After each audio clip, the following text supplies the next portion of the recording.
Dans Rabbeinu Yona, Perek He, Mishnah He.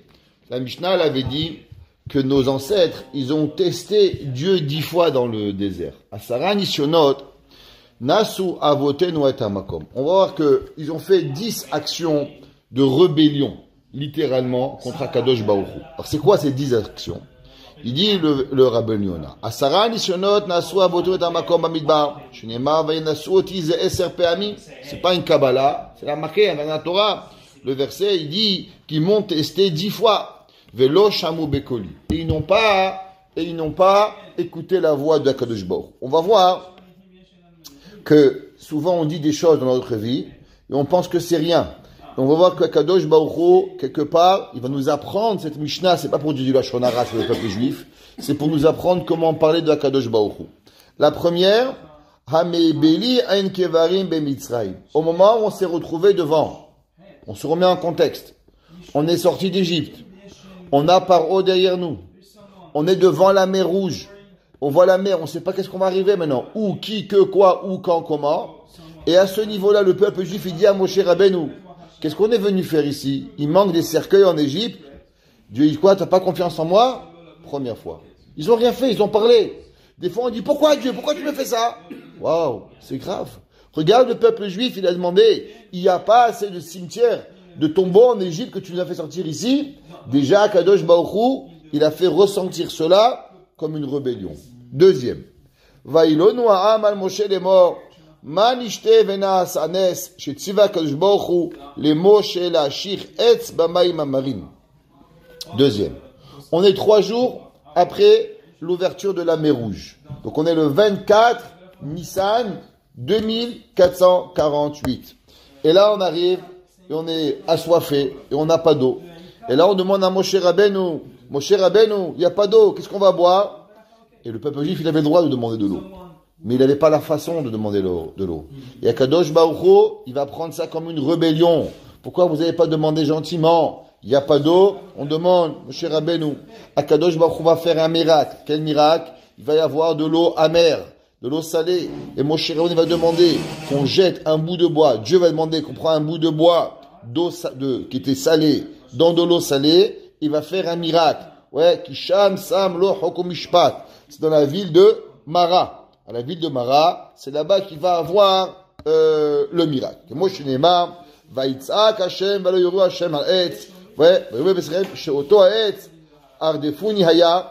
La Gemara dit que c'était un arbre qui s'appelait Ardefuni, chez Oumar, qui était amer. Ishlich Ma Bemar. Et Moshe Rabbeinu a dû jeter de l'amertume dans de l'amertume. Ve'afar le matok. Et il a été transformé en douceur. Rabbeinu, je peux pas s'il vous plaît. Oui. Et 2000 quoi 2040. En 2448, 24 Nissan. Ouais. Ça c'est quand on était. Pas encore. On est encore 3 ans par après la sortie d'Égypte. Après l'ouverture de la mer Rouge. Voilà. Oh non, la 2448, la création du monde. Ok. On est sorti en Égypte en 15 Nissan 2448. 9 jours après, le 24 Nissan, ça s'est passé ça. Troisième. Midbar Sin. C'est quoi Midbar Sin? Pas en Chine. Il y avait un Midbar qui s'appelait Sin. Là-bas, le peuple juif, il arrive, il n'avait plus de quoi manger. On sait qu'on a eu, pendant un mois, la manne, le pain qu'on a sorti d'Égypte, elle nous a été donnée et on a pu manger avec les résidus de ce qu'on est sorti d'Égypte pendant un mois. Un mois après, le peuple juif, il n'avait plus de quoi manger. Alors, on a demandé à Dieu d'avoir à manger. Shlishi, Asher Sha'alu Lechem, Beshavtenu al Sir Habassar. Ils ont demandé là-bas d'avoir du pain. La quatrième, ouais, Ayesh Hashem Bekirben. Après que le peuple juif, il avait du pain, il y avait à boire de l'eau, qu'est-ce qui s'est passé? On est arrivé à Rephidim. Et à Rephidim, le peuple juif lui a demandé une question. Ayesh Hashem Bekirben. Est-ce qu'il y a Dieu parmi nous? Alors, cette question est très compliquée. Comment c'est possible que le peuple juif, il a pu demander une question comme ça? Ayesh Hashem Bekirbenu. Mais quoi, tu vois pas la manne qui tombe tous les jours? Tu vois pas l'eau? Tu vois pas les Anané Kavod? Qu'est-ce qui s'est passé? Pourquoi il y avait eu besoin? Alors, la... C'est vraiment Béni Israël ou le Erevra, le monde qui Béné Israël. C'est qu'il va y avoir Amalek qui va venir. Alors, quelle est la raison pourquoi ils ont demandé Ayesh Hashem? Et à part ça, c'est quoi le principe Bekirbenu, à l'intérieur de nous? Ils auraient dû dire Ayesh Hashem. C'est quoi la raison? Iman, pourquoi Bekirbenu? Alors, plein d'explications, mais on va dire juste une petite maintenant. À cause que, souvent, les gens, ils ont l'impression d'avoir Akadosh Baruch Hu à l'extérieur de eux. Ça veut dire que, vous savez, il y avait un jour un grand philosophe, on raconte souvent. Ouais, il y a un philosophe qui s'appelait Aristote. Aristote est un grand philosophe. Et on raconte qu'il y avait un jour un élève, il avait une question philosophique et il est venu voir Aristote chez lui. Et quand il est venu voir Aristote chez lui, il a vu qu'il était en train de avoir une relation avec un homme, une femme et un animal. Aristote faisait ça. Ouais. Alors, l'élève, il a dit, mais je ne comprends pas, maître. Vous êtes le plus grand des philosophes, vous nous apprenez les meilleures manières du monde. Comment c'est possible? Et Aristote, il lui a dit, mais je ne comprends pas, on n'est pas à l'école, on est à la maison. Ça veut dire que quoi? C'est qu'il y a beaucoup de gens qui ont l'impression que la religion, c'est dehors. Et tu manges cachère? Oui, à la maison. Oui, à la maison. On n'est pas à la synagogue. Le peuple juif, il avait posé une question. À combien l'homme, il doit sentir à Kadosh Baruch Hu? Ayesh Hashem Bekirbenu. Est-ce que la religion juive, c'est quoi? C'est quand on est à la maison, quand on est à la synagogue, où on doit vivre avec. Ayesh Hashem Bekirbenu. C'est pour ça que le Amalek, on va voir, il va venir. C'est quoi Amalek?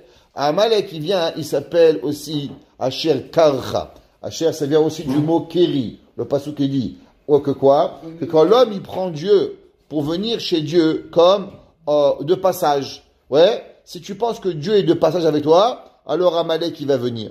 L'homme, il doit sentir Akadosh Baruch Hu à chaque moment de sa vie. La Gemara ramène un midrash et Rashi le ramène.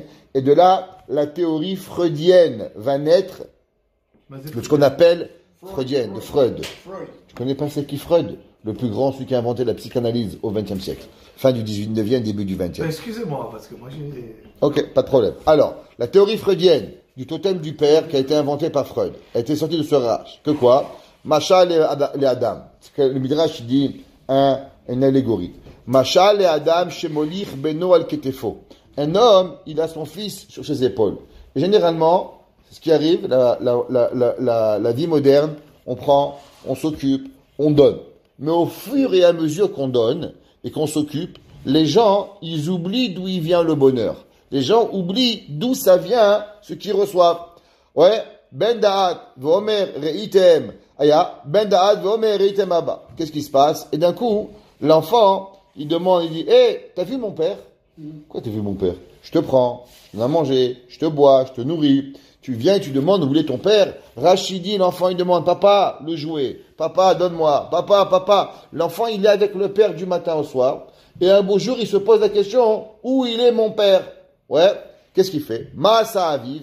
Qu'est-ce qu'il fait à Kadosh Baruch Hu? Ishlicho mal ketefo. Il le jette de dessus ses épaules.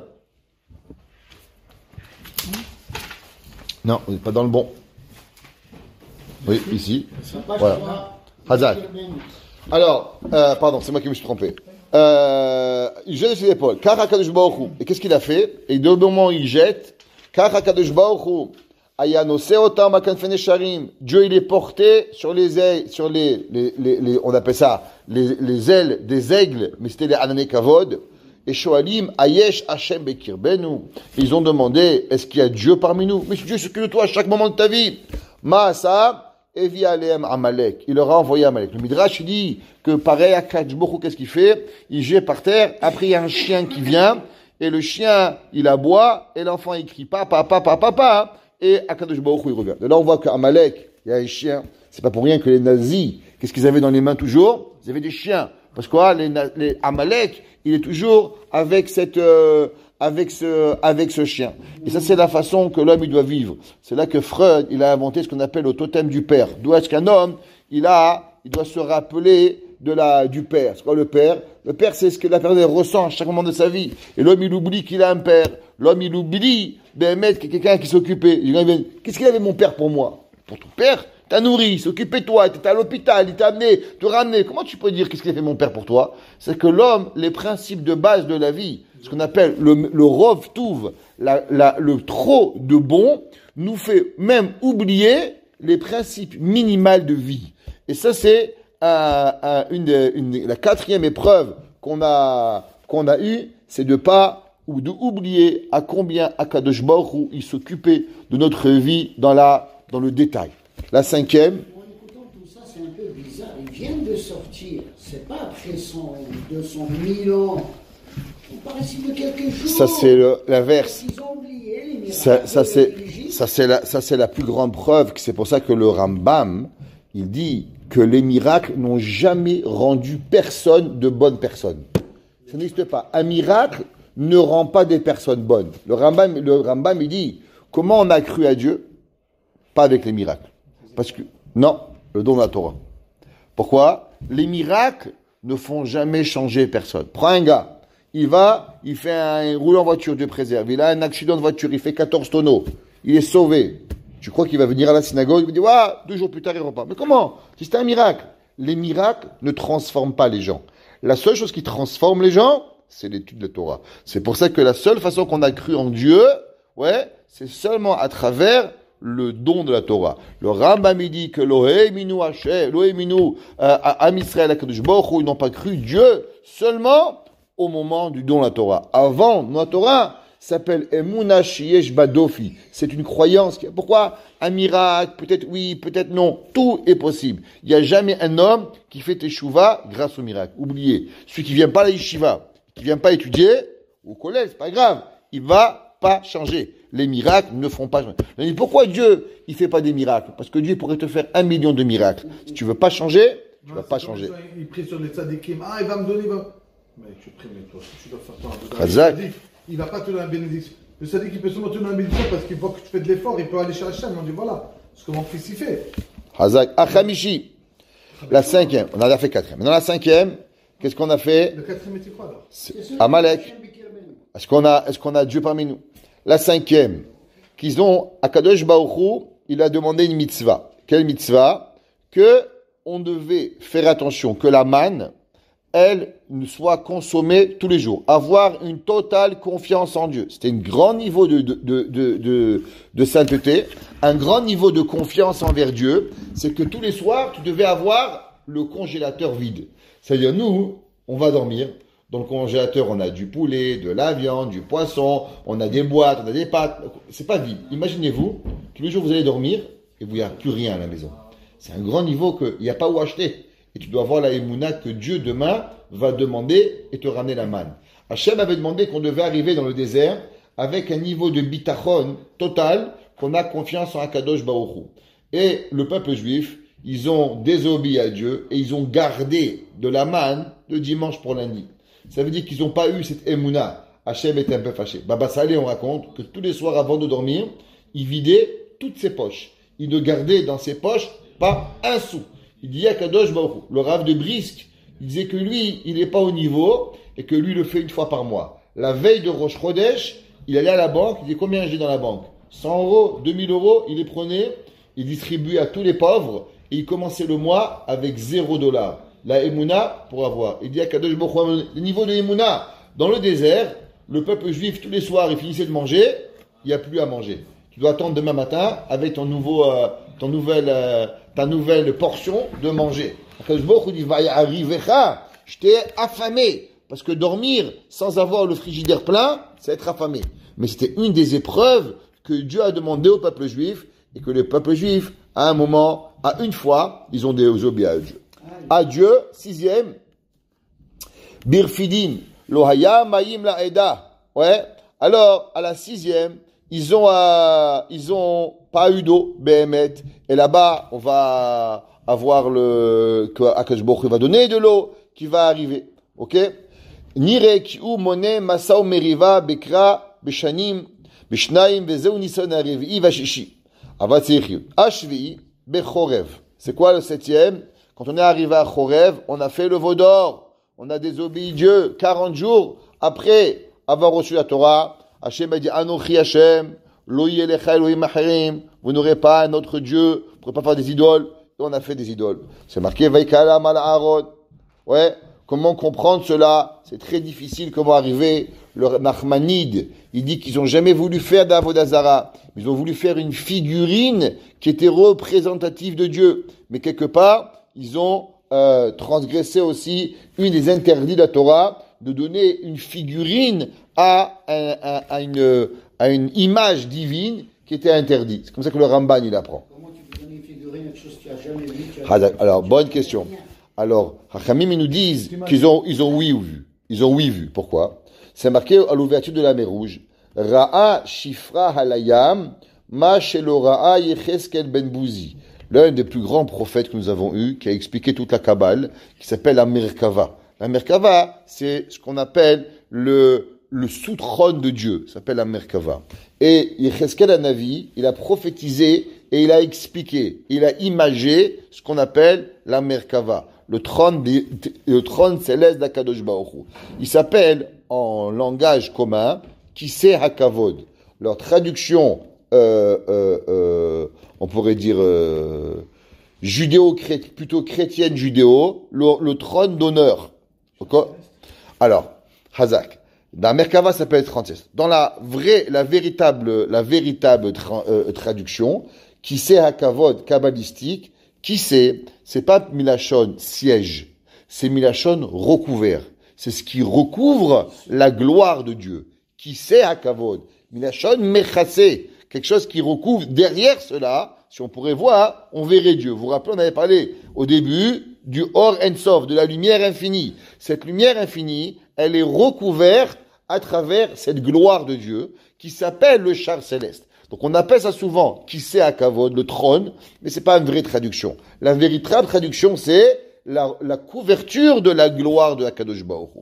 Au moment où on a passé à la mer Rouge, alors les Juifs sont arrivés à un niveau de prophétie plus grand que le prophète Yecheskel. Toute la Kabbale aujourd'hui, elle est basée sur les versets de Yecheskel. Et quand on a ouvert la mer Rouge, on a vu ce trône céleste. Et on sait que dans le trône céleste, qu'est-ce qu'il y a? Il y a 4 figurines. Il y a un homme, il y a un lion, il y a un aigle et il y a un taureau. Et on sait que ce taureau-là, il est représenté par quoi dans ce bas monde? À travers Yosef Hatzadik. Yosef Hatzadik, qui était le signe du taureau. Et on sait que jusqu'à que Yehuda, David HaMelech, il va venir dans ce bas monde devenir le roi. Alors, qui c'est qui va diriger le monde? Sous quelle influence le monde est dirigé? Sous la direction de Yosef. C'est pas pour rien, Yosef, Mashiach ben Yosef. Quand David HaMelech va venir, David va prendre la position de ce qu'on appelle la Meloucha. Il va rendre le trône. C'est quoi David? David, c'est Yehuda. Yehuda, c'est le lion. Donc on a ces deux figurines. On a la figurine du lion et on a la figurine du taureau. Et on sait que toute la sortie d'Égypte, grâce à qui elle est venue? À Yosef, comme c'est marqué, Ayam Ra'a Vayanos. La mère, elle a vu et elle va se sauver. Donc, qu'est-ce qu'ils ont vu? Ils ont vu que maintenant, tout l'aspect spirituel du monde, il est dirigé à travers Yosef. Yosef, c'est le taureau. Qu'est-ce qu'il y a dans le trône céleste? Il y a le taureau. Pourquoi ils vont prendre Béhémet, ils vont faire un veau d'or? Pourquoi un veau d'or? À cause que eux, ils vont aller rechercher et ils vont vouloir matérialiser l'aspect spirituel de Yosef qui est dans la Merkava. Ils n'ont jamais voulu faire Avodazara. Et la raison pourquoi ils ont fait Avodazara, c'est une autre excuse. Est-ce qu'ils ont fait Avodazara? Est-ce que c'est le Erev Rav qui a fait Avodazara? Ou c'est Bémet tout le monde? Mais il n'y a eu personne, Bémet, le Ramban, il dit, qui n'ont pas essayé de faire Avodazara. Ils ont seulement essayé de se rapprocher de Dieu. Et après ça s'est parti en sucette. Mais combien véritablement ils ont fait Avodazara? Seulement 3000. Les autres, ils ont transgressé différents interdits, comme on a expliqué, de voir Akadosh Baruch Hu, de matérialiser Akadosh Baruch Hu. La preuve, une des preuves, dit le Ramban, c'est que dans la Torah, il y a un nom de Dieu qui peut aussi dire l'idolâtrie. C'est lequel nom? Elohim. Lo yelecha Elohim acherim. Tu n'auras pas le droit d'avoir d'autres divinités. Le nom Elohim, il peut dire 3 choses. Elohim, Dieu. Elohim, les divinités. Et Elohim and Dayan. Il peut avoir 3 significatifs. D'accord? Maintenant, il y a un nom de Dieu qui n'existe que à Dieu. C'est le nom Yud Ke Vav Ke. le nom Yudke Vavke ne peut être attribué que à Hachem. Aya Oveveye. Dieu, dans aucun moment dans la Torah, il donne le nom Havaya à une idolâtrie. Ça n'existe pas. Elohim, oui, mais pas Havaya. Qu'est-ce qu'il a dit? Il a dit Aaron, Chag Lachem Machar. Au moment où on a fait le veau d'or, il a dit, demain, c'est une fête pour Dieu. Quel nom il a utilisé? Lachem. Tu vois que les Juifs, ils n'avaient pas l'intention de faire Avodah Zara. Ils avaient l'intention de faire une fête pour Akadosh Baruch Hu. Behemet, même dans leur folie de veau d'or, ils n'ont jamais voulu faire Behemet Avodah Zara. Le Rav de Brisk, le Briskerov, le Beth Halevi, qui était le grand-père du Rav de Brisk, s'appelait Rav Vervo, que lui, il a eu un fils appelé Ephraim. Ephraim, il a eu un fils qui s'appelait le Briskerov. Après, il a eu son fils qui s'appelait Rabbi Tzrek Zev. Bon, ainsi de suite, on va pas revenir maintenant dans la chalet de Brisk. Il en reste que le Beth Halevi, dans le Drouche 3, il rajoute un composant. Et il dit que toutes les grandes choses de la vie, elles doivent être précédées par une ordonnance divine. Et il dit que même ce qu'ils ont voulu faire Behemet, c'est un Mishkan. C'est avoir une présence divine. Mais pour pouvoir faire une présence divine dans ce bas monde, on doit avoir un commandement divin. Et en vérité, la véritable erreur avait été d'avoir voulu créer une présence divine sur terre sans avoir été précédé par une ordonnance divine. C'est pour ça qu'ils sont arrivés, malheureusement, à faire le veau d'or. Ok? Ça, c'était le 7e. Ok? C'était fait. 6e, ne pas avoir d'eau. 7e, avoir fait le veau d'or. 8e, Vaï Ha'am Kibit Onenim Ra Beozne Hashem. Qu'est-ce qui s'est passé? Ils vont râler. Qu'est-ce qu'ils vont râler? Une grande machloquette. Qu'est-ce qu'ils vont râler? Rashi, il explique que la râlerie, c'est que une des choses qui était permis avant Matan Torah et qui a été interdit après Matan Torah, ça a été les mariages consanguins. Avant le don de la Torah, il était permis de se marier avec sa sœur. Avec qui ils sont mariés les Shvatim? Avec leur sœur. Avec qui s'est marié Caïn? Avec sa sœur. Avec qui s'est marié Hevel? Avec sa sœur.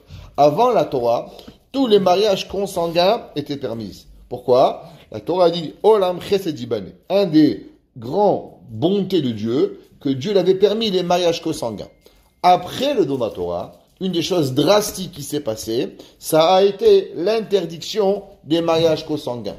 Pourquoi? Parce que sinon, chacun avait une sœur qui se serait mariée, t'as pas de sœur, il n'y a pas. Et le but du mariage, Nachmanide explique et il dit, pourquoi Kadosh Baruch Hu, il demande à l'homme de se marier? Vous savez que Dieu, il a créé l'homme, mâle et femelle. D'où partent ses films? Hachem a créé, Achor Vakedem Tsartani. Un côté l'homme, un côté la femme. Le Ramban, il dit que Behemet, l'homme pouvait avoir des relations intimes et on pouvait même enfanter de cette façon-là. L'homme et la femme, qui étaient binômes, pouvaient avoir des enfants de cette façon, homme et femme. Alors, quelle est la raison pourquoi on a séparé l'homme et la femme? Le Ramban, il dit, pour apprendre à l'homme à donner. Ça veut dire que si l'homme, il n'aurait pas été séparé, il n'aurait jamais appris à donner à personne. Pourquoi? Il a une femme, il est lui, il a des enfants, il est autosuffisant dans tous ses besoins. Je mange, tu manges, je bois, tu dors, tu te maquilles, je suis pour moi. Il n'y a rien, il n'y a pas quelque chose de fait l'un pour l'autre. Le but de la création du monde, c'est de donner quelque chose à quelqu'un. Et pour que tu apprends à donner à quelqu'un qui n'est pas toi-même, c'est pour ça que tu dois avoir une femme qui n'a rien à voir avec ton corps, qui n'est pas ta famille, qui n'est rien, et tu vas aller lui apprendre à donner un cadeau, à la rendre heureuse, à te rendre heureux, à donner l'un avec l'autre, sans que toi-même tu aies un plaisir personnel. Le but totalement, c'est le don de soi. Pour arriver à cet ultime don de soi, il faut aussi aller chercher à quelqu'un qui n'est pas ta famille. Parce que quand tu donnes à ta femme, c'est ta sœur, tu donnes à ton père, tu donnes à ta mère, et bien, tu en réfléchis, le meilleur mariage du monde qui pourrait arriver, c'est que tu n'as pas de beaux-parents, c'est que tu n'as que des parents. C'est tes parents, tes beaux-parents, t'es tranquille. Tu t'imagines sans belle-mère. C'est le cadeau sur terre. Ouais. Mais, Akadosh Baruch Hu, non. Il a voulu que t'aies une belle-mère.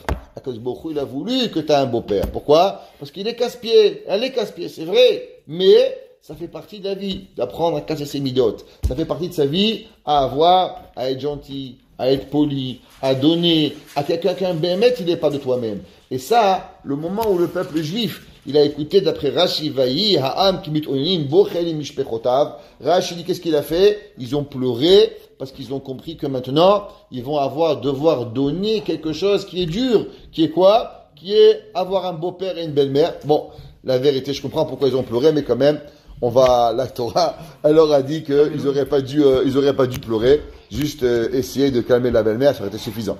Ok? C'est une chez là. Ouais. Est-ce que le temps de l'Égypte, ça veut dire qu'ils se marient ensemble? Ouais, jusqu'au matin de la Torah. Ah, ils ne se marient pas avec des autres personnes de d'autres familles? Non, ils se mariaient ensemble. Et c'est pour ça que tous les tribus restaient ensemble. Réhouven, Shimon, Lévi, Yehuda, il n'y a pas de mélange. Tout le monde ensemble. Vevi alem esh, Hachem leur a envoyé un feu, vativ ar, bam esh, Hachem va tochal, b'extamechane. Et on voit que Kishboch, il a dû envoyer un feu, et il a brûlé. 9e, kivrot hata'ava. Ils ont mangé de la viande, ils ont mangé de la manne, et un beau jour, ils ont dit, on en a marre, halechem hakelokem. Ce pain maudit. Pourquoi? Pourquoi était maudit ce pain? Le pain de manne, quand vous mangez la manne, il n'y avait pas d'excréments. L'homme, tout ce qu'il mangeait, il s'absorbait dans le ventre. C'était un pain magique. Il n'y avait pas de toilette. Ni les petits, ni les grands. Ouais? Dans la manne. Et dans la manne, il y avait tous les goûts que tu voulais, possibles. Mais il y avait une chose qu'il n'y a pas. Il n'y a pas la ta'ava. C'est quoi, quand tu prends l'aile de poulet, là, tu manges. C'est quand tu prends le steak et que tu suces le petit morceau de d'os comme ça, tu vois, tu finis. Il y a une ta'ava ta'chila. Et ils ont dit, alechem akelokel. Nous, on veut du vrai manger, on veut pas être des anges, on veut être des humains. Et Kadosh Baruch Hu leur avait donné quelque chose d'extraordinaire. Hachem, il a élevé de la matière. Et eux, ils ont voulu revenir à la matière. Alors, à Kadosh Baruch Hu, c'est la 9e fois qu'ils ont testé à Kadosh Baruch Hu. Et ils vont demander de la viande. Et Dieu va leur donner de la manne, des cailles, pardon. Et malheureusement, ils vont mourir avec cette caille. Il dit le Rabbi Yonah, Valo bechol ed ve'ed ayala slav. D'après certains, c'est un peu compliqué parce que Akadosh Baruch Hu, depuis le départ, il leur avait donné la slave. C'est quoi le slave? C'est intéressant. Il y en a qui disent que c'est des cailles, des petits oiseaux. Mais si vous regardez dans un sefer, ouais, il y a marqué Alpi Midrash, c'était incroyable. Et si vous allez sur Internet, parce que je l'ai fait, il y a une, qu'on appelle ça, dicton chinois, pas un dicton, hein, comment on appelle ça, une croyance chinoise qui est rapportée, mais elle est ramenée dans la Torah, que slave, c'est un fruit qui pousse, et qui pousse à côté des rivières. Et quand ça s'appelle slave. Slave. Et traduction en littéral, c'est des cailles, mais le Midrash dit que c'est pas ça. Il dit que c'était un arbre qui poussait à côté des rivières. Et quand le fruit, il arrive à maturité, il tombe dans l'eau, et quand il tombe dans l'eau, il devient un oiseau. Et il y a aujourd'hui, en Chine, ouais, il y en a qui disent qu'ils ont vu ça, c'est incroyable, c'est marqué. Dans le Pelaot Oratecha, au Tsar Pelaot Oratecha, il ramène, il dit que c'était ça la caille. C'était ce fruit magique qui tombait dans l'eau, et quand il tombait dans l'eau, alors il poussait comme un oiseau. Alors il demande à Ben Yonah, mais ils ont mangé quand même de la viande. Alors pourquoi ils ont râlé? Il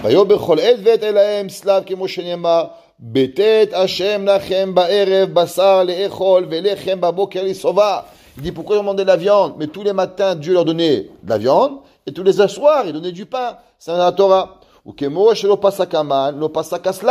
la même façon que pendant 40 ans ils ont eu ce pain, ils ont eu aussi ce slave.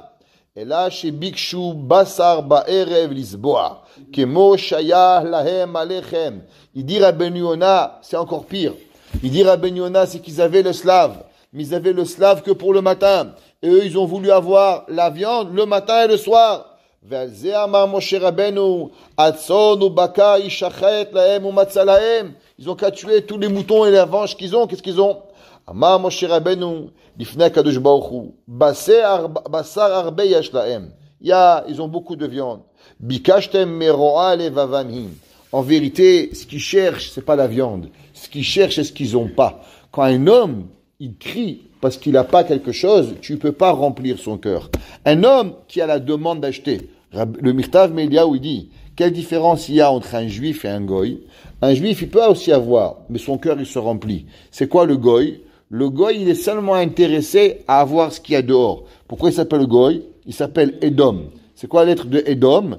Edom, c'est la lettre de Moda. La mode. En hébreu, comment on dit la mode? Moda. Pourquoi? C'est les mêmes lettres que Edom. C'est quoi? Qu'est-ce qu'il a dit Esav? Donne-moi ce qui est rouge. C'est quoi? C'est pas important. Tant et aussi longtemps que je vais prendre ce qu'il y a chez le voisin. Tout le concept du shopping, c'est quoi? Tu vas, je sais même pas pourquoi ça sert. Rien que t'achètes. Rien que tu veux. Qu'est-ce que tu vas faire avec? Les gens, ils ont 200 paires de chaussures. T'as pas 200 jours par année que tu mets des chaussures. Pourquoi 200 paires de chaussures? Le mec, il a 350 cravates. Tu mets pas 350 jours par année à cravate. Le but, c'est quoi? C'est d'avoir, d'acheter, de prendre. Il n'est pas intéressé. Et ces gens qui ont ça, aujourd'hui, on connaît. Ouais, ça s'appelle des acheteurs compulsifs. C'est une maladie aujourd'hui. On leur a même donné un nom. Tu peux pas les calmer. Tu achètes 2000, 4000, 10 000, 20 000, 100 000 $. Moi, j'écoute des gens, ils vont dans des magasins, ils sortent avec des factures, mais astronomiques. Il n'y a pas un humain qui peut savoir. Et tous les jours, il revend, il dépense 2000, 3000. Mais ribono chez l'homme. À quoi ça sert? Le but, c'est que c'est une maladie, c'est vrai. Mais, Behemet, c'est qu'il n'y a pas de but. Et cette maladie, c'était ça que Moshe Rabbeinu dit Rabbeinu Yona. Ils ont demandé, ils avaient la viande, mais ils voulaient, on peut rien faire avec eux. Ro'am alalam. Leur cœur, il est mauvais. Ils veulent encore et encore, encore. On peut pas guérir. C'est pour ça. Un homme, il a envie de viande. Ah, tu veux un steak. Ça se guérit, ça. C'est pas grave. Tu vas chez Madrid, tu prends un gros steak. Mais quand la personne, elle a besoin, sans jamais s'arrêter de vouloir, ça, c'était la 9e épreuve que ils ont eu. Vechiam kosher refum. Gam titen lahem od rav yomru belidai blidai hatson ubakay shachalem usavapihem.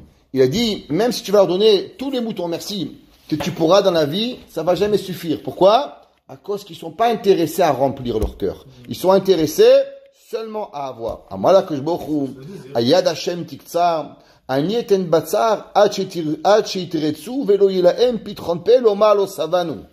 à Kadosh Baruch Hu, tu sais quoi, je vais leur faire montrer ce que ça veut dire. Et Dieu, il va leur donner à manger jusqu'à que c'est marqué, jusqu'à que la bonté, ils pourront plus jamais dire que Dieu, il n'est pas capable. Il va leur donner. La Torah dit, et la viande était encore dans leurs dents. Qu'Akadosh Baruch Hu, il va les punir. La Torah dit combien il a ramassé le plus petit. Plus petit, ils avaient 10 ânes remplis de viande.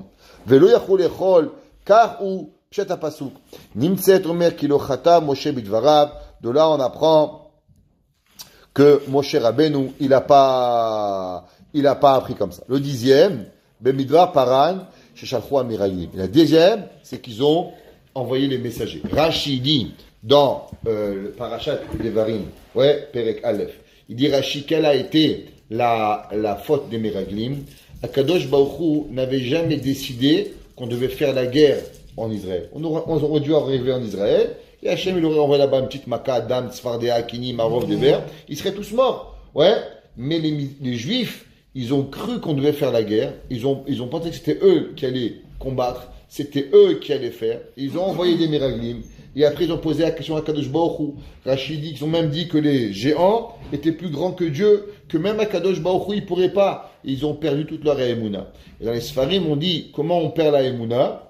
À cause que nous, on ne croit pas en nous-mêmes. Qu'est-ce qu'ils ont dit? Vayinu be'ainenu kechagavim. Et nous étions à leurs yeux comme des sauterelles. Quand toi, je te prends pour un petit, alors tu prends ta Emouna. Mais si quand toi, tu te prends que tu es grand, alors Behemet, la personne, elle arrive à la grandeur. Et c'est ça les 10 fois que le peuple juif, il a été contre la parole d'Akadosh Baruch Hu. Il faut savoir que c'est pendant 40 ans quand même, 10 fois, et c'est ça qui va donner